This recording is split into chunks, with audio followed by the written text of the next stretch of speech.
ముందు ముడిచినమ్మ పండుగ కదన్నట్టు sarpanch MPTC ZPTC ఎన్నికలలో తొందర పడితే తొవ్వ సాపు కాదంటున్నాడు మన BJP MP Etela Rajender sir.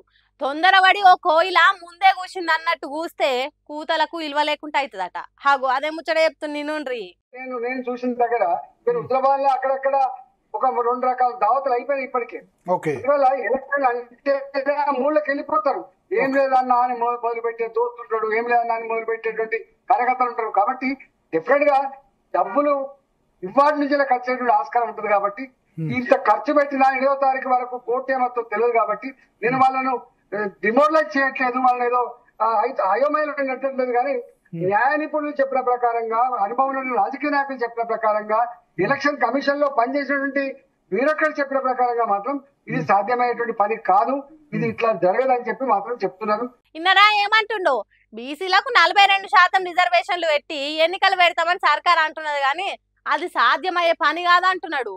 అంటే ఏందన్నట్టు ఈ రిజర్వేషన్లు పట్టుబట్టి అమలు చేస్తామని చూసినా ఎన్నికల తర్వాత కూడా కోర్టులు వాటిని కొట్టేసే ఛాన్స్ ఉంటది. కాబట్టి ఇప్పటి నుంచే ఎన్నికల దావత్లు ఇస్తామన్నాడు.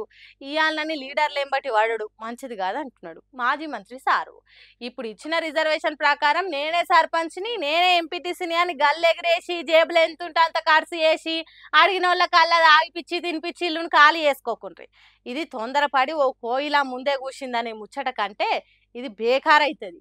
ఎన్నికలల్లో ఖర్చు పెట్టే పైసలు గోడకేసిన సున్నం తీరే అవుతుంది. అవి రావు, ఆశించిన పదవి దక్కది.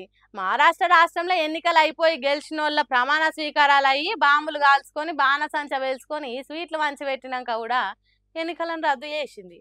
ఏంద్రా బాబు గిట్ల అయిపోయా మన బతుకు అని వెనకకు మరి చూస్తే ఇల్లు గుల్లయింది. కాబట్టి ఇప్పుడు కాంగ్రెస్ సర్కార్ ఇస్తానన్న రిజర్వేషన్లు నమ్మి మోసపోవద్దు. తొందరపడకే సుందరవదన అన్నట్టు మేలు గోరి చెప్తున్నాడు ఈటెల రాజేందర్ సారు. ఇప్పటికే చాలా మంది దావత్లు ఇచ్చుడు దండాలు పెట్టుడు షురూ చేసిండ్రట. కాబట్టి పైలంగా ఉండాలి అని చెప్తుండు. సార్ చెప్పేది కూడా వాజిబే. కాబట్టి ఆత్రం పడి ఖర్చు పెట్టుకొని ఆగం కాకుండ్రి, 10 మందిలా పరువు పోగొట్టుకోకుండ్రి.